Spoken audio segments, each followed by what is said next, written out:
ये जो सब बैठे हैं स्वात वाले लोग हैं, इनका कोई उर्दू इन लोगों को ऐसा खास नहीं आती। घर से एक दो बंदे लापता है। तो अगर चलो हमारा आदमी गुनाहगार भी है तो उसको सामने लेकर आओ।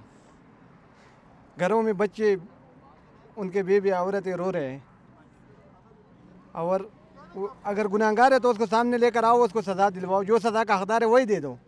हम ही नहीं कहते कि ये से एक आदमी ने एक जुर्म किया है और उसको सज़ा नहीं दिया जाए, समझ गया। लेकिन असल बात यह है कि सामने तो ले आओ ना।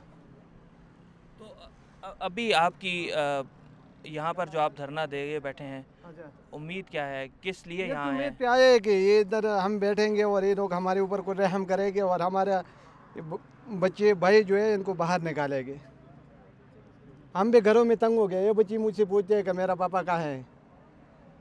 जब बात है बाहर से तो ये पूछने लगते हैं मेरा पापा किधर है, तुम लेकर आओ।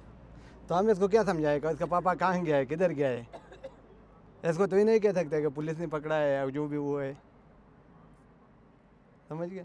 कल अगर इस तरह से मुस्तकबिल चलेगा तो ये आगे चलेगा भी नहीं, और हमारा मुल्क जो है बर्बादी की तरफ चली जाएगा।